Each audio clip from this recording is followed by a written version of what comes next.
I'm O.W. Root, and this is Pleasant Peninsula. There's an old saying, there's no bad weather, just bad dressing. And it's so true.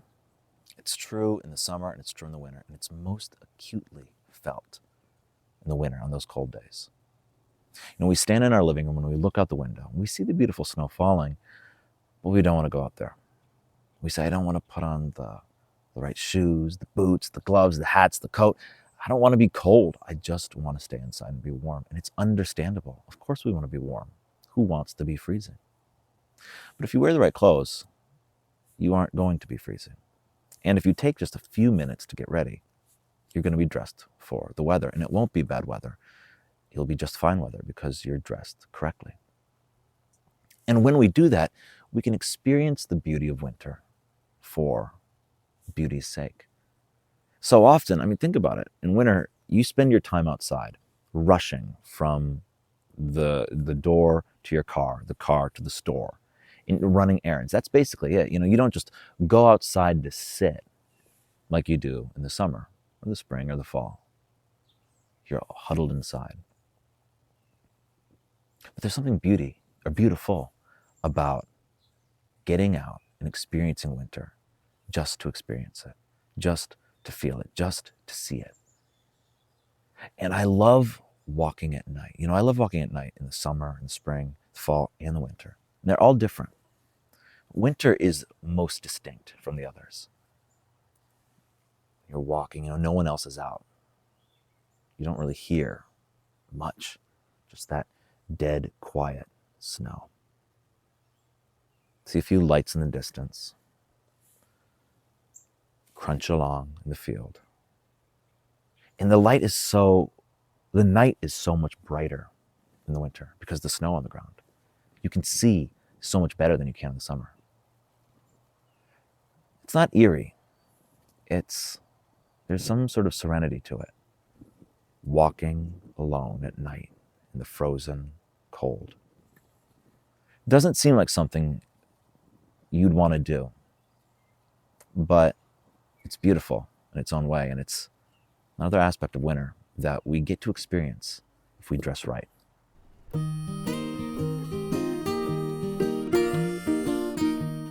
Antrim County.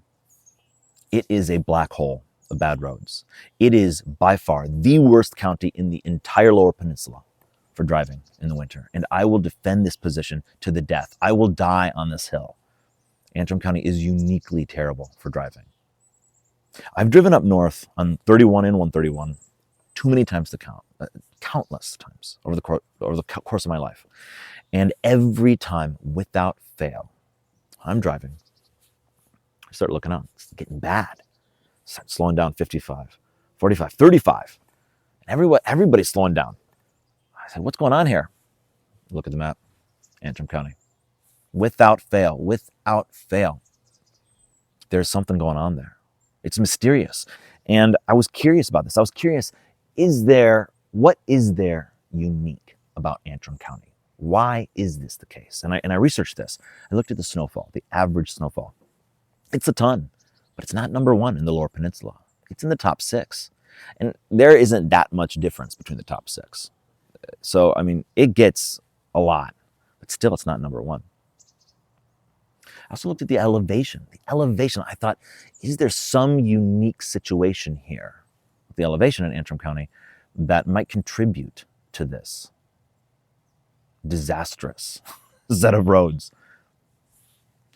Not really. I mean, it reflects the same elevation relatively when you're driving along 131 as Kalkaska County. Nothing really surprising there. I even looked into the snowplow situation. I thought, perhaps there's a problem with the plows. Perhaps in Antrim County, they don't have enough plows. And you have 31 and 131 in Antrim County. Maybe they're diverting. They just have too many roads to cover. I called up the Antrim County Road Commission, asked them about the plows. Same number of plows as they have in Kalkaska County. So what is this? There's no marked difference between Kalkaska County and Antrim County in any objective way or quantifiable way in terms of meteorology, snowfall, plows, elevation. Could be the drift. I've wondered about the drifting. You have these fields, the snow whipping across these fields. Could create a worse drifting situation in Antrim County.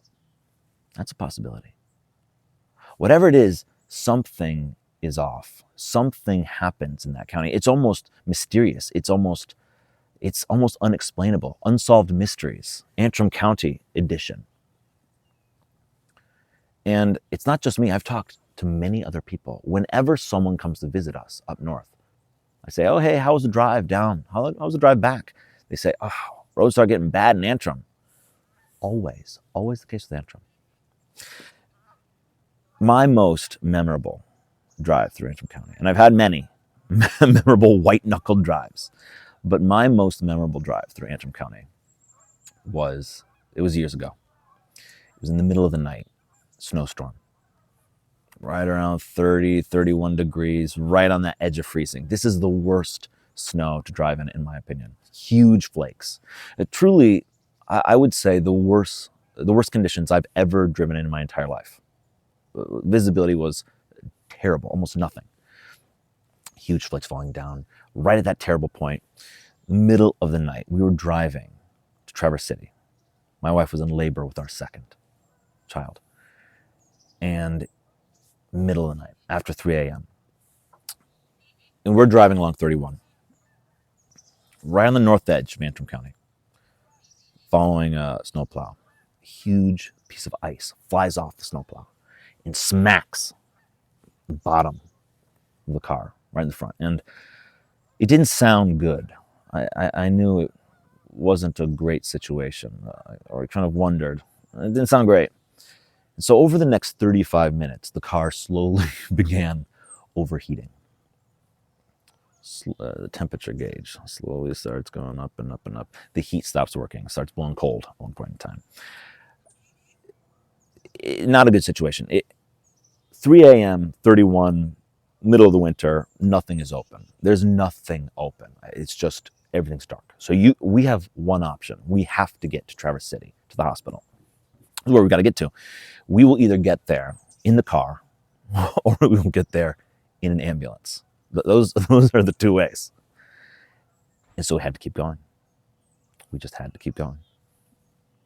At one point in time, I lean over to tell my wife, just to let you know, there's no reason for worry, but the car will break down at one point. And I just want to let you know so you're not surprised. We're just going to call an ambulance and we will get to the hospital that way. And we almost made it out of Antrim County, but we did not quite. Right on the county line, the car, the Volvo, with 177,000 miles on it, collapsed on the side of the road. Couldn't make it out of that county. That disastrous, menacing winter county. My wife got in an ambulance, or we called the ambulance. She got in the ambulance, and my son and I followed in a cop car to Traverse City Hospital.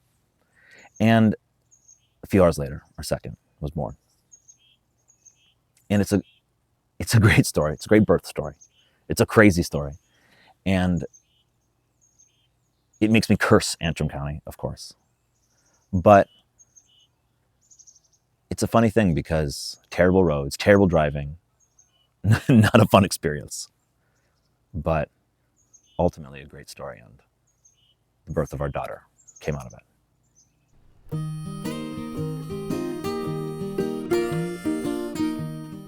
Next, I want to take a look at a reel from our Instagram. So let's roll that.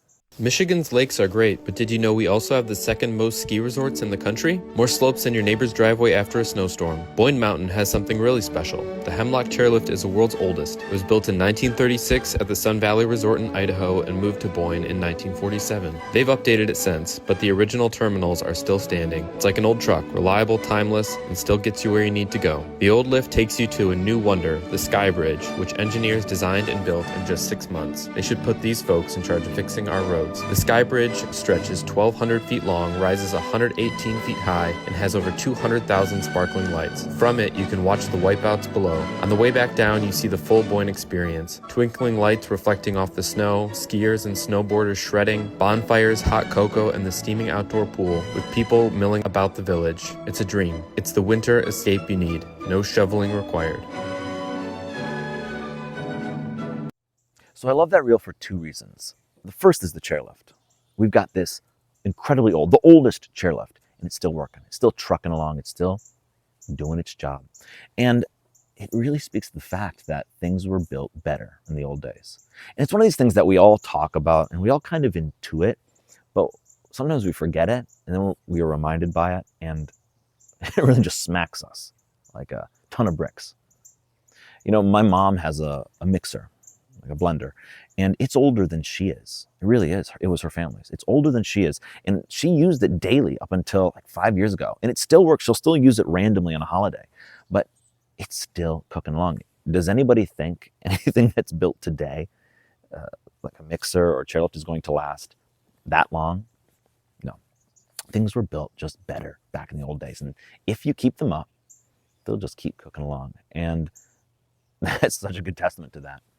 And the second thing I love about that reel is it ties back to that first thing I was talking about.